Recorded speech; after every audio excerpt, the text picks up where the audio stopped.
the 42nd President of these United States of America, Mr. Bill Clinton.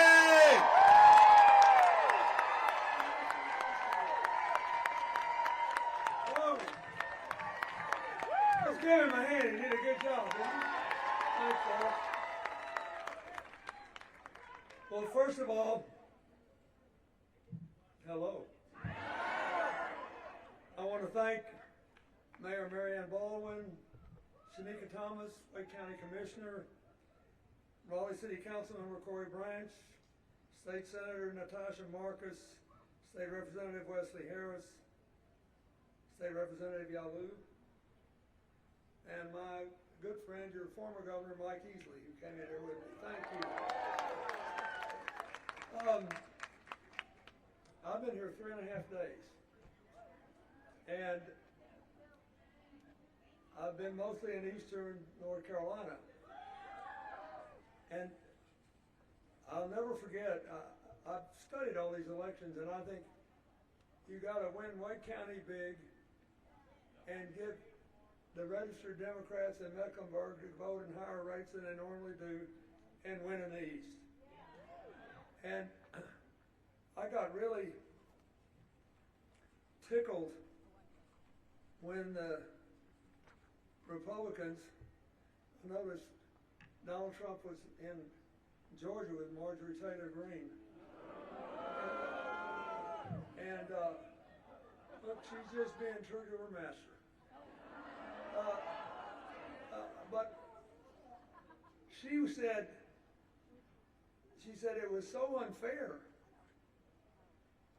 that the storm, Helene, hit western North Carolina because they usually hit eastern North Carolina. In other words, it's fair if a terrible tragedy hits the Democratic areas and unfair if it hits the Republican areas. And then she said, the deep state did it. Did you see that? The deep state did it. Their definition of the deep state is anybody doesn't do what they want them to, which would include you and me. So I said, well, I agree with Bill Maher. Anybody can control the weather. We want them to be president.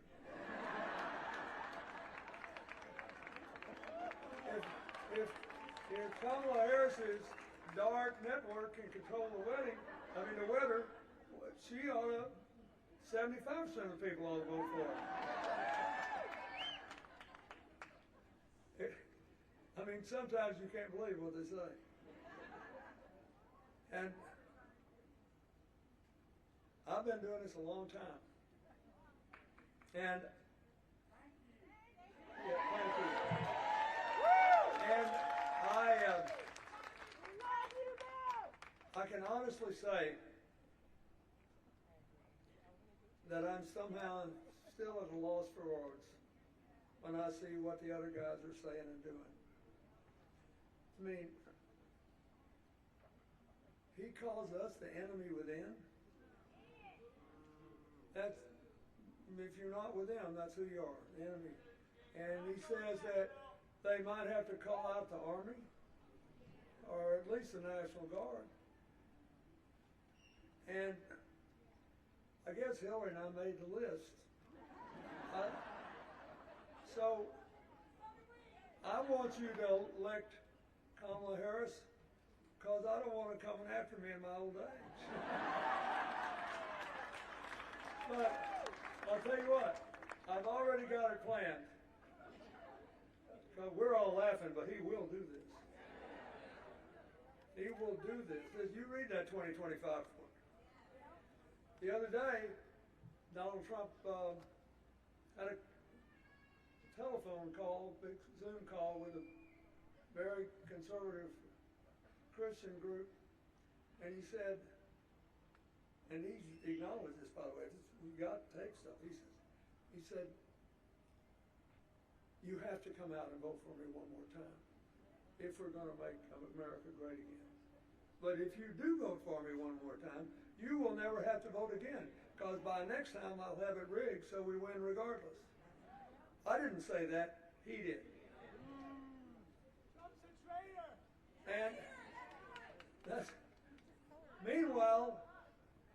I've been preparing this petition because if he were to beat us, and then he decides, because the Supreme Court, you know, has reached another shameful decision saying whatever he thinks is all right, he's immune from prosecution. You can break any law you want as long as you believe that it's necessary to uphold your oath to protect and defend the enemies, America against its enemies, foreign and domestic. So I just know he's going to wake up one day in a bad humor, you know, and say, God, you realize what a threat Bill Clinton is? And Hillary too. So maybe we should send him to the Colorado Supermax. So I prepared this petition saying, I'm not asking for much, but I want you to send me someplace warm. I'm 78. I'm blessed. I'm almost as old as you are, Mr. Trump, and you got that fancy Mar-a-Lago. At least you can give me a warm cell. We're laughing about this, but it is not funny. Now, I want to say just a few things seriously about Kamala Harris and Tim Walz. First, today's her birthday, and we all send her a happy birthday. Secondly, I have gotten to know her and her family, and Hillary's known her for about 30 years. But it is my opinion, based on the experience I've had doing this job and talking to her about it and watching her, that she has the intelligence, the knowledge, the experience, the guts, and the common sense to be a first-rate president. And I will just give you a couple of examples.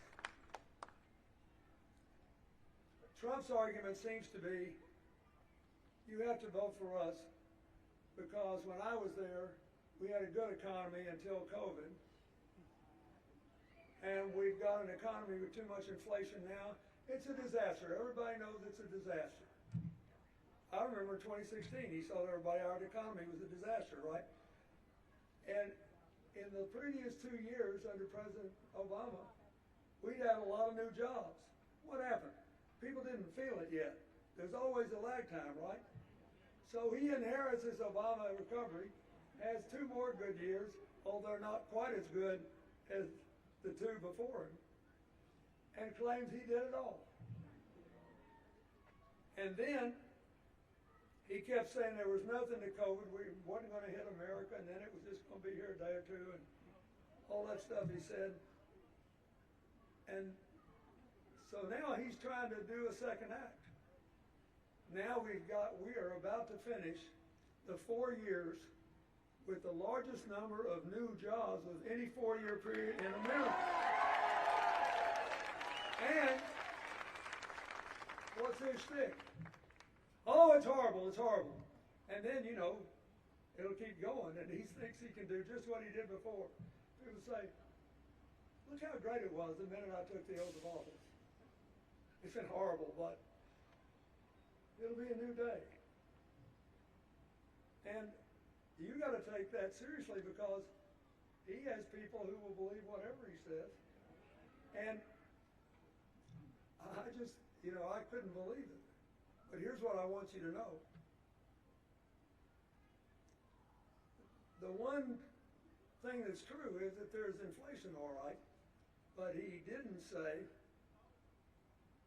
the rest of it, which is that every rich country had inflation because COVID broke the supply chains. And let's look at this crowd today. Suppose all of you decided that you couldn't get around unless you had a motor scooter, and there were only 50 for sale in all of Raleigh. What do you think had happened to the price of scooters? And that's what happened with all these supply chains breaking. Now, the problem with groceries is special because if you're an independent grocer and you got a medium-sized grocery store, you're pretty much dependent on what the wholesalers charge, over which you have no control. If you buy your food at Whole Foods or Safeway or some big chain, they operate, believe it or not, on a pretty low profit margin. But the difference in 2 and 4 or 5%, if you have millions and millions and millions of customers, is a lot of money. And so, most states years ago, red and blue, Texas has a price gouging law, and so does California. And so do most other states. The problem is, if it's a national problem, no state's big enough to do anything about it. So Kamala Harris is the first person to ever suggest that we simply ought to pass a national price gouging law, give it to the Justice Department, so you can know if you're being hosed or getting a fair deal. Now, that's what the job's about. That's what you hire a president to do. It never occurred to me when I won that what I was really supposed to do is cut a shine every day and keep everybody miserable if I could. Just keep people torn up and upset and then say, but it's always somebody else's fault. I have 3 grandkids. And it's been fascinating to watch, my daughter and son-in-law raise them. But one thing they don't get away with is blaming somebody else for a mistake they made. Or blaming others. And they're always told, you got to figure out what you're going to do about this. Even if whatever happened to you is unfair, what are we going to do now? But we now have a political party led by a person whose only goal is to blame other people for problems real and imagined. And then when they turn out to be wrong, never acknowledge error. Finally, he even got on the Yale-educated J.D. Vance. I mean, it was bad enough that he was basically groveling anyway. And he finally last week said, oh no, Biden didn't win the 2020 election. You did, Master. You did. I don't know how many jokes I've heard. You remember those? There's a lot of jokes, and most of them are bad. And after what Trump said about Arnold Palmer yesterday, I'm not going to say anything. But there's a lot of jokes at the end. Are you going to believe me or your lying eyes? The answer to be part of his party is always, you, Master, whatever you say. So poor J.D. Vance, with his Yale education and all his high-tech millions, had to say, oh no, he didn't lose in 2020. Now, what's that got to do with tomorrow? The first week I was in the White House, it's hard. You don't hunt your money. I know when to stop.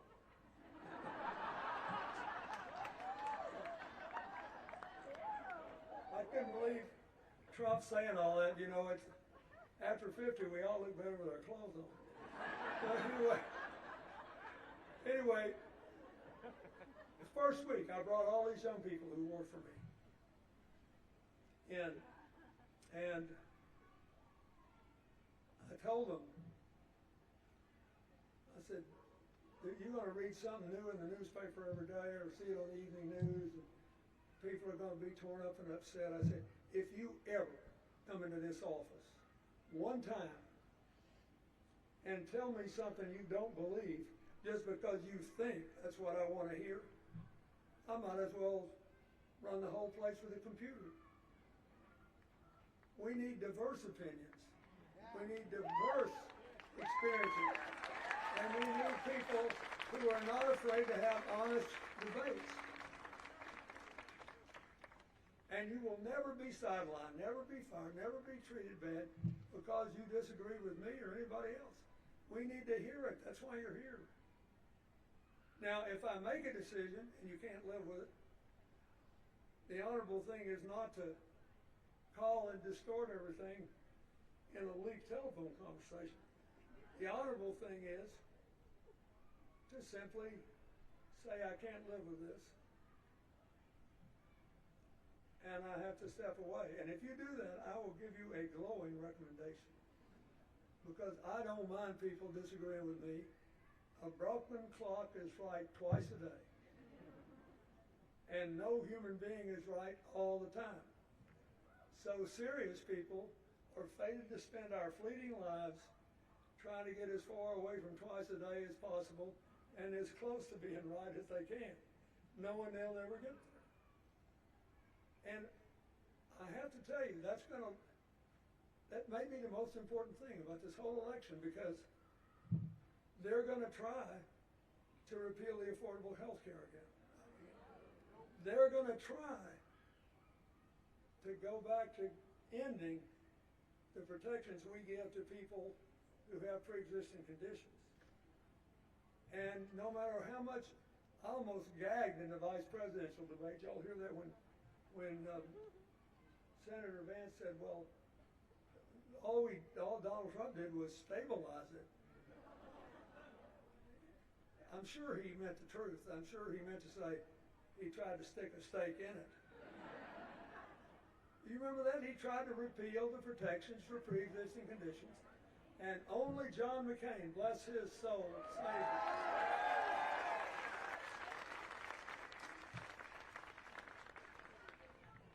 And by the way, his wife and daughter have endorsed Kamala Harris for president. And then his son did the other day, after Donald Trump took another swipe at people who were prisoners of war. I spent all my life, practically, loving politics, loving public service. And I know that it's a good, decent, honorable life. I do not want you to do what they so often do to us. I don't want you to look at them with hatred in your eyes. I don't want you to talk down to them. One of the problems we've got today is we have totally destroyed shared information networks. When I was starting out in politics in Arkansas, I could be in a Republican town, Democratic town. I go in every coffee shop, and they always had the local paper, weekly or daily, and the locally owned radio station was on. Today, almost all of those are gone, and almost all those places are turned on to Fox News from the time they open to the time they close. So it's groupthink, and there's a lot of it. But you can't stop trying. If you scratch everybody long enough, there is normally a person down there somewhere. And a lot of these people who think they hate us politically, if they were your neighbor and your house caught on fire, they'd come in and try to help you put it out and get your kids out. But they can't help this. This has been a dark, difficult time for our country because the information systems have been poisoned. And we think name calling beats the heck out of generous, specific, accurate arguments. That's Kamala Harris's new way forward. And one of the things she's going to do is say, I mean, I love the way she did that debate. And you ought to ask all these macho boys on the other side that think, you know, we can't have someone like her be our president. Say, well, where was your guy when the offer was on the table to have a second debate? You know, I like to badmouth people as long as you guarantee my victory. Otherwise, I go to a second strategy. Well, this campaign just started and you don't really know her very well. Well, I know them both will. And I'm just telling you, in my opinion, the person who is most likely to give us a good economy, most likely to give us a good healthcare system, most likely to preserve and protect our democracy and way of life is Kamala Harris. And so, but all this is for nothing if you don't vote and you don't drag everybody you know to vote. And whether we like it or not and whether it makes sense to us or not, you got to realize if you're trying to get votes away from people who only watch Fox News and who basically never thought about Kamala Harris one way or the other until President Biden said he wasn't going to run again. You're going to have a war between people who know what they're getting and don't like it with President Trump and are scared to death properly of that 2025 project, and others who try to say, well, I hate the unknown and maybe it won't be that bad. My friend Maya Angelou used to say, when people tell you who they are, believe them. Believe them. And I miss her. I wish she were around today. She'd have a field day with this. But, so I'm just telling you, all of us, I'm spending all this time loving every minute of it. And I just told them, I can't run for anything anymore. I'm running for my grandchildren's future. And I don't want anything. I don't want an appointment. I want my grandkids to grow up believing that they can do whatever they want with their lives if they work for it. And that they have an obligation to make sure that every person they meet has the same chances they do, even if they have less money, if they're of a different race, if anything about them different. This is America, and they should all have the same opportunity. That's all I want. So, we got a couple of weeks here, and we just need to keep the show on the road. Can you imagine what the reaction will be if she wins North Carolina? And look at the polls. All the races show it's within a point or two. But there's 7 states that are within a point or two. And a lot of them are even closer. And they seem to be getting closer still. So, and Donald Trump he's the best person I've ever seen to distract you for division, resentment. I mean, I thought when I saw all the football ads last weekend, I thought there must be a rage of transgender invasion, you know? And it turned out some of these procedures had happened when he was president. So, I'm just telling you, you stay with this. Do not quit. Do not quit. And know that it could be here. Not just in this state, it could be here, in this town, in this crowd, to determine the next presidency. Happy birthday, Vice President Harris. Good for you. Thank you.